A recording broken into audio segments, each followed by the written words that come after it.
I think some people have the mindset that they need to throw all of their disposable income towards their debt because debt equals bad. But some people have decent interest rates on their debt. And so sometimes there's a trade-off. Maybe you should, instead of saving all of your money towards debt, maybe you should save more in your 401k.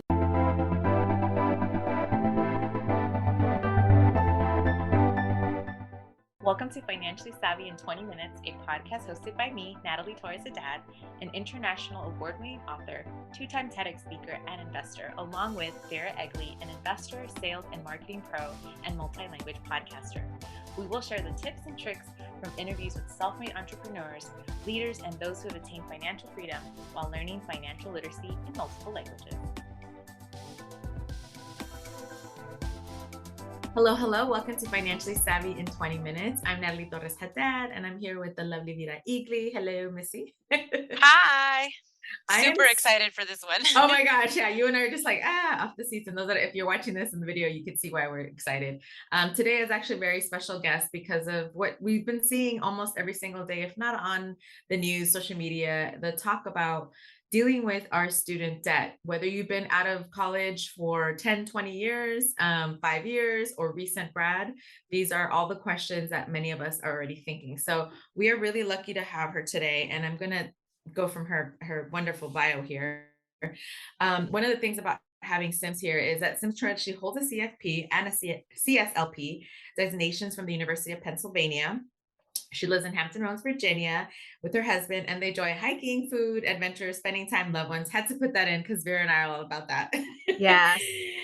Sims is also passionate about educating and empowering borrowers to make the right decisions to tackle their debt. Prior to joining, which is Student Loan Planner, that's partly how we got connected. I met Travis at EconomyCon. We were both speakers together, and he's the founder of this great organization, helping so many people in need. Sim worked as a financial planner for physicians and their families and saw that the need for planners to get expertise on student loans is a need. So I'm super happy to have you here, Sim. Thank you for joining us. And we're just going to go right back into the questions. I know people are like, oh my gosh. The first question I have to ask you is, what is the number one thing that you want people to either be doing right now about the student loan forgiveness? Should they be applying? Do they qualify? What's the requirements? Maybe a little link on that. So I would say, first of all, make an account with studentaid.gov so you can log in, and then download a text file so you can see, do you have? Because the first step is knowing, what is your student loan situation? Do you have federal loans? Do you have private loans? A lot of the forgiveness opportunities that we have right now are, and I shouldn't say a lot of, all of them are just for federal loans. There's nothing out there currently for private loans. And actually certain types of, I kind of like to call them like orphan federal loans, because they're like in this weird in-between phase. These commercially held FFEL loans often get excluded from a lot of these programs. And so you might want to consider consolidating if that's right for you. But the first step is know what you have. Yeah, I would say so, right? I mean, the awareness of it, I think, and I'm sure you can attest to this because you deal with it often. I find that there's a lot of depression and fear around becoming aware of what you have. Can you explain how potentially you guys also walk people through overcoming that fear so that they can become aware? Because I find that it might even be an obstacle for them to apply it because they don't want to make it reality. That's a great question. And actually, it's so timely too. I had someone I met with last week who didn't want to know what her balance was. She was like, can you give me a trigger warning before you share your screen with me and we look at the information? Part of our process is we have people send us those text files from studentaid.gov because it has a comprehensive history of what your loans are, the different statuses the loans were in over time. I can see your repayment plan. And so when we meet with someone, we've already looked at all of that. And I'll start off by just kind of trying to make people comfortable. Tell me a little bit about what's going on with the student loans, what's going on with your career, where are you in life right now, and what's going on with the student loans in relation to that. Are the student loans holding you back? So we talk a little bit, try to get comfortable, but then I will share my screen, and I always like to confirm with people, like, this is what you have. This is what, where your loans are. This is how many payments I'm seeing. So I kind of just like to confirm everything first so people are educated. And then I kind of give them, here are some options we might take as we dig into the call a little bit. Yeah. I love that. It resonates with us. And especially for me, it was that I didn't want to open up. I didn't want to look at what my my, the interest applied on it when I had the student loan, dealing with so many people with student loans. That's one of the most difficult things is the denial of, it's just the fear of having to deal with all this. So it's great that you're walking them through the process and letting know this is very common. Do you feel like it's a really quick process applying online? Because you mentioned, yeah, studentaid.gov, you go to that. And I mean, I think some people tend to procrastinate. So is that something you can shed a little light on as well? Yeah, so it depends on what path to forgiveness you're taking, because one path right now that everyone's talking about is public service loan forgiveness, right? The deal is you work in some kind of public service job for 10 years. Doesn't have to be the same job, just 10 years. And then in return, they're supposed to forgive your loans, except that there's a lot of fine print. You have to have the right loan type, you have to be on the right repayment plan, so on and so on. And what a lot of people were finding was, they got to the end of the 10 years and their loans weren't being forgiven. And they found out, oh, this mistake, right? Either because they didn't read the fine print or they were just flat out told wrong information by their servicer. And so we did have this opportunity called the PSLF waiver. And I want to say that expired on the 31st, except kind of in a way it didn't, because now we have this other waiver, this ID waiver that is acting sort of as an extension on the PSLF waiver. So previously with PSLF, periods of forbearance and deferment wouldn't count, right? They wanted you to be in some kind of repayment status while you were working. Well, a lot of servicers were inappropriately putting people in forbearance, right? You know the situation. You can't make your payment, something happens, you call your servicer and you're like, hey, I can't make my payment. What are my options? Well, they weren't told that one of their options was to go on income driven repayment. And the deal with income driven repayment is that depending on which plan you're on, you can get your loans forgiven after 20 or 25 years. But when you're in forbearance, that time doesn't count towards that timeline. And so you have people who were in forbearance for years when they could have had a $0 payment or other low payment that was counting towards these timelines to forgiveness. So now we have this other waiver, right? The IDR waiver. And what they're also letting people do is not only will they count certain periods of forbearance towards those timelines, but you can also count them towards PSLF. So in a way, it's kind of an extension of the waiver. So if you are someone who has a commercially held FFEL loan and you didn't consolidate by October 31st, well, now you have a new opportunity because of this waiver. So now you have until I think they said May, right? And then they're going to start updating people's accounts sometime next summer. That's fantastic news. I hope that you listening out there rewind that part because it is another opportunity. So I'm really glad that you shared that. And speaking of consolidating, what is some of the conversation that you have around that? Because a lot of folks fear consolidation also because they just kind of don't know where to start the process. And yeah, if you can shed some light on like what's the first step besides obviously becoming aware and speaking with you guys, what does it entail and what can they expect? That's a great question. And I always like to clarify for people because I get this question a lot. Consolidation is not refinancing. Refinancing is something that happens with a private servicer, and you're basically pulling the loans out of the federal system. It's irreversible and you have no options after that, right? All you can do is keep refinancing to a better rate once you've done that. Consolidation is something you do in the federal system. And essentially, what you're doing is taking your loans and smushing them together into a new loan. Now, before the PSLF waiver, consolidation was kind of scary because it would start your payment count over. With the waiver, they said it's not going to start over. Now the waiver's expired, so people have the same question again. If I consolidate, what's going to happen? Well, with the income driven repayment waiver, you have to have direct loans or I guess federally managed FFEL loans. So the commercially held FFEL loans are still excluded. So if you want to take advantage of that, you still have to consolidate. And then actually, and I'm going on a little bit of a tangent, but there's a new fact sheet that came out recently with some updates that the government wants to make to PSLF and just student loans in general. And they do want to get rid of this whole consolidation starts your payment count at zero. And so they'll still let people keep some of their payments. But back to the process of consolidation itself, what you do is you log on to studentaid.gov. This is the easiest way. You can do it by paper too, but why would you want to if you don't have to? Log on to studentaid.gov. There's a section in there, and I can't remember what the header is, but it's one of the headers. And when you look down, it'll say consolidate your loans. So you'll log in and then you'll see a list of all of your federal loans. And then you can select which ones you want to consolidate and which ones you want to leave out. Most people just do all of them together. And I'll get into the pros and cons of consolidation because there's some cons to it. But you'll select that. You will select if you want any kind of processing delay in the paperwork. You get to choose a servicer. So if you're consolidating for PSLF, you have to choose Mohela. Mohela is the servicer for the PSLF program. And that's another thing you can look at, by the way, when you're looking at your text file. Where are your loans held? Because if you're not at Mohela and you think you're on track for PSLF, you don't have any credit. You're not at the right place. So you'll select Mohela. There's a little like repayment estimators, like a calculator that the government put out. And I always like to tell people, my opinion is that for most people, it's garbage.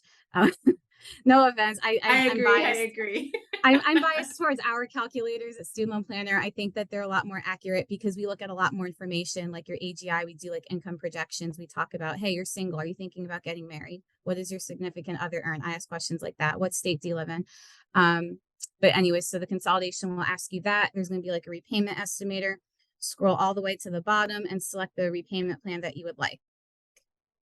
So if you're going for PSLF, you have to be on an income-driven repayment plan, which is an umbrella term. I think we throw that phrase out a lot, but income-driven repayment is an umbrella term that encompasses one of 4 different repayment plans you could be on. And what they do is they look at your adjusted gross income, which is your gross income minus the pre-tax stuff. And they look at your family size and they give you basically the equivalent of a deductible for each person in your family. There's a formula that they use. They subtract that from your AGI, and the number that's left is called your discretionary income. So depending on what plan you pick, you will be paying anywhere from 10 to 20% of your discretionary income on your loans. And then the rest of the application, you'll probably link your tax returns so they can see your AGI and fine print. And from there, it's pretty straightforward. I gotta say, it sounds maybe it's somebody listening might and who's never done it might think, oh my God, there's so many steps. But actually it's really not. Because I've seen the process and it's quite straightforward and there's a lot of information and obviously they can contact you guys to help out. Are there any specific websites or any tools that you recommend, part of the organization that you're with, or websites that they can look at for additional information? Yeah, one question we get a lot is what repayment plan should I be on? We do make our calculators free to the public. I think you just have to sign up to get our newsletters, but then we'll email you the calculator. Our calculators are built in with the formulas that, the Department of Education is using to calculate these payments. And so, of course, again, I'm biased, but I think that's a great place to start if you're not sure what repayment plan to pick. I love your newsletter. The newsletter that comes out, you guys give so much great information. So I highly recommend sell your email to Student Planner because you actually get great information. We try to make a lot of stuff, free to the public because I mean, a lot of this information is free to the public. It's just really confusing to synthesize it and figure out what applies to me and what doesn't. And, if someone wants a little more like hands-on assistance, then they can work with us directly as well. I think that's one of the best things about looking at like the social media posts that you put. You make it really precise, quick, and just kind of like what's the top headline that you need to really focus on. And I know for so many people, it's, just the simplest questions of like, do I need to apply? Is it automatically, or is my info already there? It's like, so those little things that I've seen, those updates, especially with deadlines, especially with new waivers, updates that are, I feel like they're changing every single day. And we know that there's a lot of, conflicts between, you hear people say, oh, well, I didn't get my student loan debt paid, why should other people? And so it's like, obviously there's a lot of frustration with it, but at least you guys are providing as much information as people need.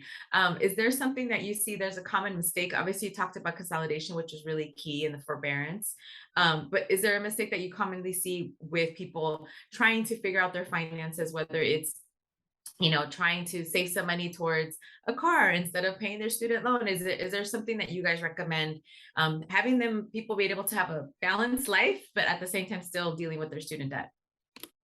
Yeah, I think some people have the mindset that they need to throw all of their disposable income towards their debt because debt equals bad. But some people have decent interest rates on their debt. And so sometimes there's a trade-off, maybe you should, instead of saving all of your money towards debt, maybe you should save more in your 401k, which actually, if you're on an income-driven repayment plan, will also lower your payment. So remember, when they're calculating your payment, they're looking at AGI. The easiest way that you can lower your AGI is by contributing to retirement at work, your 401k, 403b, 457b. If you have a flex spending account, if you have a health savings account, dependent care FSA, and usually your health insurance premiums. These are all pre-tax deductions that all lower your AGI, that can help you save for retirement and lower your payment towards your student loans. And I also tell people, first of all, I kind of hate the word budget. I feel like it's a little bit of a dirty word because it sort of connotes like this rigidity to like, I can't do XYZ. I'm already like over my amount for the month. But if you do have a budget or some kind of cash flow management system, I always tell people build in a little bit of self-care, because if you don't do any self-care, you're going to burn out and you're not going to kind of stick with any of your financial goals. You're just going to, that's how people sometimes rack up credit card debt. So you definitely need to find a balance.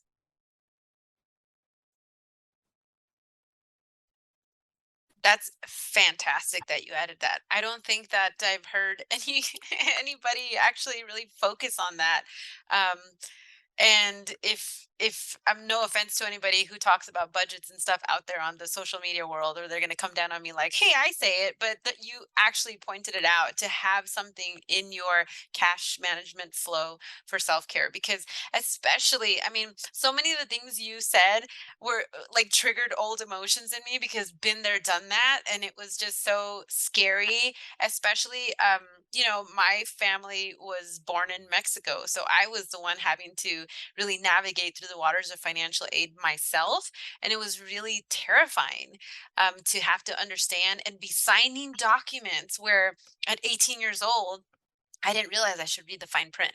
So I completely understand the need for self-care, because if you don't take care of like that palpitation going on and the heaviness in the mind, it just makes the whole experience really terrible. So I'm Yeah, so happy that you put out all that information. I'm a big proponent of mental health and mental health awareness. And I don't have the stats in front of me, but I know that there are some statistics out there about, the relationship between student loans and mental health. I'm pretty sure that Student Loan Planner has statistics on that. I'm sure, I yeah. don't know them, but yeah, you just don't want to burn out. And especially with the last, couple of years with the pandemic and people were at home and socially isolating, like I just think that there could be like a mental health crisis impending. And so, that's another thing that I want people to like prioritize with their budgets too. Like if you need to go to therapy, if you need to like go out with a friend, like do those things for yourself too. Yeah, and that's so needed. And thank you for mentioning that, because that's partly why I started doing this. The same thing. It was just dealing with my frustration of the student debt and feel like you're drowning, and what resources were available. So I'm so grateful that you guys are doing this, and doing it so well and making it easy. For me, I always get overwhelmed with like jargon, especially when you look at lawyers. And I know a lot of you work with lawyers within your organizations, to making sure that we understand it. And like I said, the simple cliff notes that we that we really need, right? So before we go, because I know this is short, I think we need to have you again, because just so many things that are popping up for people with this pandemic, with this coming recession that or here, wherever, depending where you are, kind of things that they should be doing to prepare. But before you go, can you let us know how people can connect with you? Maybe one of the things that they should be doing now before the end of the year, since obviously you talked about some of those deadlines. But yeah, go ahead. Yeah, so if they want to connect, just type into Google Student Loan Planner. You can connect with any one of us. We're like on all the social medias. Sign up for our newsletter. Get our calculators, play with that. If you're confused, then maybe meet with us and we can, help you out, figure out tax filing status and all that. End of the year is coming, so I would start thinking about next year already. So January, can you start increasing your retirement contributions? Because if you're on an IDR plan, that's going to go a long way. If you're going for public service loan forgiveness, make sure you're doing your employment certification form every year. Don't wait till you get to the end of the 10 years. Every year, let's get your payment count update as we go. And if there's a problem, you can catch it early. And finally, if you have to consolidate your loans, go ahead and do that before May. Amazing. Thank you so much for being here. Really, this has been super informative, and I hope that it brings a little bit of like peace to a lot of people's trembling, like heart, because it's a tough conversation, especially in our communities with the friends that have like they're drowning in debt, but there's always like light at the end of the tunnel. So we really appreciate your time. I have Yeah, one more go thing ahead. I have to add before Sure. the end of the year. We didn't talk about the Biden cancellation, but right now it's in the courts and we don't know what's going to happen with it. Go ahead and apply for it. You may be able to get $10,000 to $20,000 in cancellation. If you live in one of the 4 states that may be taxing it, potentially it's still worth it for you if you're not going for PSLF. right? It might still be worth paying that state tax to get 10 or 20,000 knocked off your balance. So go ahead and apply. Just type into Google like Biden cancellation application. It'll take you 2 minutes to fill it out. Thank you for bringing that back up. I know I totally forgot. Like that's a hot one. Thank you so much, Sam, and we're looking forward to having you back. Thank you so much. Awesome. Thank you. Looking forward to it. Bye. Bye. Thank you. And please make sure to subscribe and leave your comments and reviews. To learn more about the podcast, check out the website and Instagram, Financially Savvy in 20 Minutes, and watch interviews on YouTube and IGTV. To become a sponsor or hire us for your next workshop or speaking engagement, please visit financiallysavvyin20minutes.com. All it takes is 20 minutes daily to become financially savvy. Music by Nikki and produced by Robert DeLude.